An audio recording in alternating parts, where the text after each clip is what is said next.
Series on software engineering. In this specific series, I'm speaking to you about requirements engineering and management. And as usual, our prayer from Rigveda: come together, let us, continue together, let us, strive together, let us, shine together, let us, bear no ill will, let us. In this, I am talking to you about the topic of measurement, metrics, and benchmarking in requirements engineering and management. What is measurement? The famous adage is, what you can't measure, you can't understand, manage, or improve. I could not find out who gave this quote, so I assume it is anonymous, but is used in the industry frequently. And measurement allows us to assess the performance in quantitative terms, telling us where we stand comparatively, comparative to where we should be. Without measurement, we can assess the performance only in subjective terms. We made good progress, we made bad progress. This is meaningless and vague. It doesn't help us anybody. And it has been proven that subjective assessments can be erroneous. Subjective assessments can be erroneous. In my humble opinion, you may differ. Most of the times they are erroneous. And what are the advantages of measurement? Measurement allows us for objective assessment of progress and performance quantitatively, how much we are leading or lagging the schedule, or any other parameter for that matter. It allows us to compare our performance and benchmark it with other similar performances. What is our productivity and what is the industry productivity. We can benchmark like that, compare and improve. It allows us to set quantitative and fair targets to our resources and measure their performance against those quantitative targets. When we set targets, target setting is a very important aspect of a person's life, whether these targets are set for you or you set the targets for others. This is an important aspect, and everybody wants them to be fair. And to ensure fairness and to be seen that we are fair, quantitative setting is the only way, and to set quantitative targets, we need measurement. It facilitates a fair system of rewards and punishments based on the quantitative data. I have seen in my 40-50 years of experience in the industry that the rewards are given mostly on subjective matter and on the impression of the bosses that matter, rather than on the real work turned in by the resources. I have at least come across 2-3 cases which I myself had been supervising, that the popular opinion among the bosses and the real fact differ. It facilitates computation of productivity and thus allows us an opportunity for productivity improvement and thereby cost reduction. It facilitates productivity measurement. What is the productivity? Productivity has a number of connotations, and the connotation here I use is the pace of working. How much work do you turn in? How many units of work do you turn in per hour, per person hour, or person day, or person month, whatever. But we can measure and improve upon it. And CMMI Model Document version 1.3 defines the term measure as a variable to which a value is assigned as a result of measurement. We conduct some operation to measure, and then a value is assigned to a variable. Variable can be productivity, quality, schedule, whatever. It defines base measure. It has 2 terms for measure. Base measure. A base measure is functionally independent of other measures. We simply measure it, how many lines of code per day, how many defects have been uncovered, something like that. Derived measure. This is popularly known as the metric in the industry, and measure that is defined as a function of 2 or more values of base measures. We take 2-3 base values and then compute this. For example, we measure the amount of work in units of work performed by a person, and then also the time taken in hours, and compute units by hours, and then we get a productivity, a pace of working. It defines measurement as a set of operations to determine the value of a measure, and the measurement results as a value determined by performing measurement. See, measurement connotes as taking a scale and measuring the length of something or width of something. In real terms, in the complex workplace, the measurement is doing some computation, some operations to measure the amount of work. We have to see the number of hours taken over a period of time and then compute the sum of it. Similarly, number of units of work he turned in and then sum it. Then we get the total work determined and total hours spent on it. So these are operations. These can be mathematical operations mostly, and then can be other measurements, other operations also.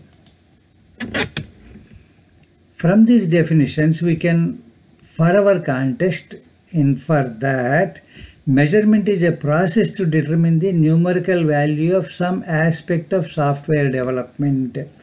To determine the numerical value, the total amount of work performed by the person, that involves the other operations of recording. Every day, every time a work is assigned, we record the details. Every time a work is completed by a resource, we record the details, and then at the end of the measurement period, we sum all that. And then only we get it. Recording, classifying, and all these things are operations. The result of measurement is measure in numerical terms. We get the amount of work performed by the person, or the number of hours spent productively by the person. All these are measures. Base measure is the direct result of measurement. We measure and we get it directly.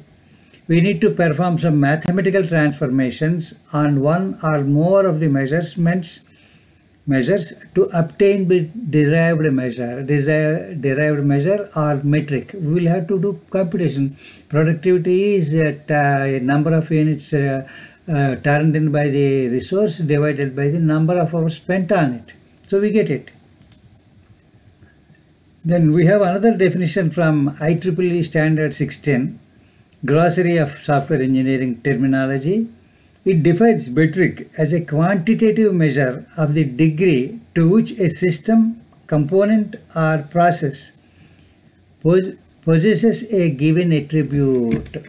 Performing work is a process, and how many units of work is completed, that is an attribute. Quality metric. It defines quality metric as a quantitative measure of the degree to which an item possesses a given quality attributes. Quality attributes, defect, number of defects, that is the attribute. And a function, mathematical computation, whose inputs are software data and whose output is a single numerical value that can be interpreted as the degree to which the software possesses a given value. We measure this and perform computations. And CMM model document version 1.3 use the term metric at a few places, but it left it undefined. It only says derived measure. And for the purposes of our discussion, I am adopting the definition of measurement given by CMMI, that is, a set of operations to determine the value of a measure, and measurement result as a value determined by performing measurement. And I am adopting the IEEE definition for metric, a function whose inputs are software data and whose output is a single numerical value that can be interpreted as the degree to which the software possesses a given quality attribute. So these are the definitions that I have adopted in my book and in my life. I am giving them to you. Measurement and metrics. Benchmarking. Benchmarking is comparing our value with a standard value and then drawing inferences. That is benchmarking. IEEE Standard 610 Glossary of Software Engineering Terminology defines benchmark as a standard against which measurements or comparisons can be made. And benchmarking as a procedure, problem, or a test that can be used to compare systems of components to each other or to a standard. Let us say our defect rate, delivered defect rate is 3 defects for 10,000 lines of code. Should we be satisfied with it, or happy with it, or be sad for it? Unless we compare it with some benchmark, compare it with the standard value, we will never know. And where are the benchmarks available? Some of the benchmarks are industry standard benchmarks. Industry releases such standards. Industry associations like IEEE releases such metrics. Or the governmental agencies, or if none is available, we benchmark it against our past data to see whether we are improving or deteriorating. Benchmarking is we have to compare our process with something and then come out with a result, an inference. And what are the metrics relevant to requirements engineering and management? We carry out measurement in software development industry, but I am sad to say that our measurement is not as diligent as is carried out in the manufacturing industry. Manufacturing industry in professional companies. But then we still measure these attributes: effort spent by various resources, size of the artifacts produced, defects uncovered in the artifacts during the quality control activities, and dates on which activities were started and completed, change requests and associated data. These 5 value different types of measurements we carry out. And where does this data come from? This data usually comes from the timesheet and the project work breakdown structure. From the above data, we derive the following classes of metrics. We derive again 5 classes of metrics. Productivity metrics. These assist us in assessing the efficiency of handling the function, how our resources are working. Change request metrics allows us to assess the stability of requirements in the project. What is the stability of requirements? If we receive too many, of course we have to define what is too many. Change requests, obviously the requirements have not been stable. If the change requests are too few, we need to define what is too few. It indicates that the requirements have been stable in the project. Quality metrics. Quality metrics assist us in understanding how well we performed the function and the level of quality in our deliverables. We'll see all of these in coming slides. Relative effort metrics assist us in understanding the importance we are giving to the function in the overall scheme of software development. See how much effort we are spending for quality and how much effort we are spending for coding. If we are spending 80% of the effort in coding and 10% of in quality control, then obviously it is lopsided. How much time we are spending in design compared to coding? How much time we are spending in requirements analysis and establishment compared to design? These relative efforts tell us where we are concentrating and where our defects are coming. When we combine the data of quality metrics, productivity metrics, and relative effort metrics, we will come out with amazing insights into our working. Schedule metrics. Schedule metrics help us in this in understanding how well we are meeting the delivery commitments to our clients. How well we are maintaining the commitments that we are given, not only to the external client but also to the internal clients. Productivity metrics. Productivity is simply expressed as output by input. Output by input is always less than 1 or less than 100%. It is also called as efficiency. The term efficiency is used in the matter of machines and productivity is used in the matter of human beings. Productivity is also understood as the pace of working or pace of achievement or performing an activity. How many lines of code can I turn in per day, or how many lines of code can I review, or how many requirements can I design in a day, or how many screens can I design in a day. In this manner, that is rate of working, rate of delivery. Some people call it as delivery. In IFPUG, International Function Point Users Group, uses the term of project delivery rate, PDR, but all are the same thing. It is the pace of working. And normally it is expressed as person hours per unit of work performed, 10 person hours per function point, or 10 person hours per 50 lines of code of coding, or 200 lines of code review in a person day. Like that we mention them, we express them. In REM, we compute gross productivity metric for all REM activities and a productivity metric for elicitation and gathering and establishment of requirement. See, management is interested in gross metric, gross productivity. They will say how many requirements can you do in a person month.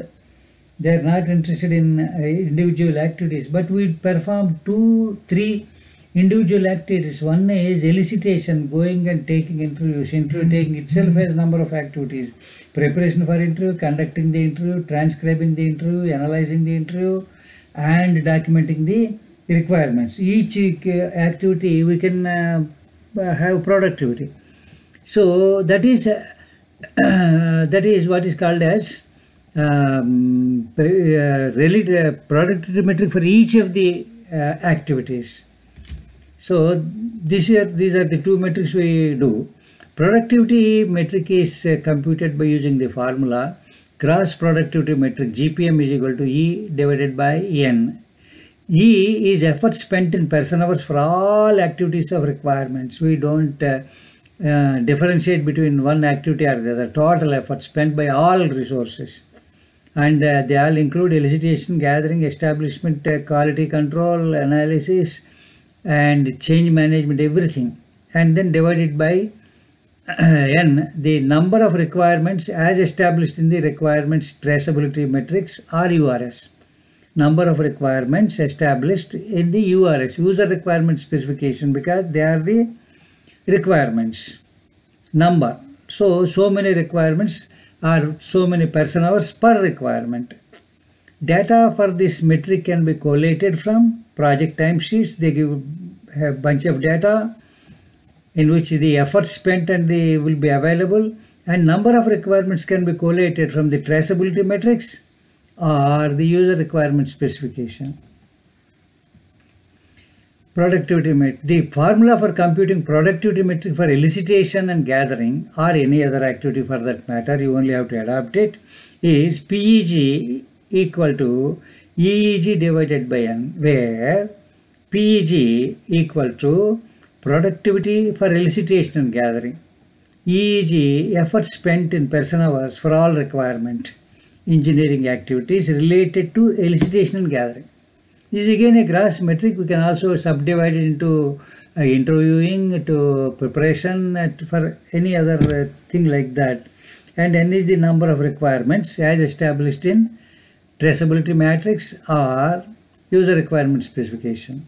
Again, the data for this metric can be collated from project timesheets in which the effort spent would be available, and number of requirements can be collated from traceability metrics or the URS. Metric for establishment is PER equal to EPR divided by N, where PER, productivity for establishing the requirements, EPR is effort spent in person hours for all requirements engineering activities for establishing the requirements, including documenting, verifying, validating, implementing the feedback, and approving the URS and SRS, or whatever document names you are calling them. Of course, we can also divide them into all these activities and compute productivity metric for each of these activities. And N, as usual, is the number of requirements as established in the requirement traceability matrix or user requirement specification. And the data for this can come from project timesheets and from the URS or traceability matrix. And change request, measurement and metrics, change request metrics. CRs are a reflection of the stability of the requirements. How stable our requirements are. More CRs, less stable. Less CRs, more stable. And the CRR, change request register, is the source of information for measuring the stability of requirements. These metrics are normally referred to as change request metrics or CR metrics simply. Requirement stability metric. RSA metric normally indicates the requirement stability. The following formula is used to compute requirement stability expressed as a percentage. RSM is equal to total number of requirements minus the number of change requests, and the result is divided by the number of requirements and multiplied by 100 to get us a percentage. Another variant of this formula is the two are used in the industry. I have seen both being used. Maybe others are using some other formula. RSM, requirement stability metric, is number of CRs divided by number of requirements. We compute this also as a simple formula. Total CRs, number of requirement to 100 gets us a percentage, where RSM is the requirement stability metric. Now, there is no point deriving productivity metric for CRs, as CRs would vary vastly from one another in the amount of change and the work and the effort spent in implementing the CR. So, we should not compute how much time on the average it takes a person or the organization to implement a CR, because CRs are not comparable in size. We can't average out a CR. And a change category, how much we are spending. Change categories are the changes attributable to coding, changes attributable to design, changes attributable to requirements, changes attributable to testing or whatever. We can divide them into number of categories, and each category how much effort we are spending relatively. Supposing if it comes out that we are spending much more effort in change requests because the design was not satisfactory, then we can improve design. Or in the other hand, if we are spending most effort in change request because the coding has not been up to the mark, then we can improve coding. So this relative effort spent on a change category will give us good information. Another analysis that is carried out is the classification of changes into various categories, so that the origin of changes can be determined and inferences can be drawn to see if any trend is emerging. If trend is there, we can correct the situation. If the bulk of CRs are emanating from poor coding, then the organization will be alerted that additional training for coders is necessary. Whatever. If the bulk of CR shows that the understanding of customer requirements was not satisfactory, now the organization will realize that the business analysts or system analysts need to be trained to be more effective in the process of requirements elicitation and gathering. If the bulk of the CRs were due to defective design, then the organization would learn that software designers or architects should be improved. Now, these are the results that can come from this relative effort spent on a change category. And how can we improve if we find out something is lacking or something needs improvement? One, first and foremost, training the resources so that their skill improves and they minimize the problems and mistakes. Better software development process. Maybe our process of developing software is defective. We can improve that. Or we can procure better tools and techniques so that our efficiency and quality improves. Now, formula for computing the metric for a change category is RECC. Effort spent on resolving CRs of a category divided by total effort spent on resolving all change requests. And this multiplied by 100 gives us the percentage. What percentage is satisfactory? In my humble opinion, the change request should not have a trend, one. And the effort spent on relative effort spent must be equal on all change categories. That is another thing, that we are changes requests are random but not attributable to any specific activity or shortfall in our organization. Sources, timesheet and change request register. Quality metrics. Quality metrics assist us in finding the level of quality in our deliverables as well as to improve their quality level. Once we know where the defect lies, we can improve. Quality in a deliverable is the absence of defects, or conversely, presence of defects in the deliverables that diminish the quality. Defect injection rate is one thing that we easily compute. DIR, defect injection rate, is equal to M divided by N, where M is the number of defects uncovered in quality control activities, and N is the number of requirements as established in requirement traceability matrix, or URS. We express this metric as M defects for N requirements. Delivered defect density. Delivered defect density is what everybody wants, but the data for this is very difficult to get. Delivered defects means after the system has gone into production, if it is in our own organization, or the system has gone into production at the client side, and the defects that are uncovered during the production process, that tells us the delivered defects.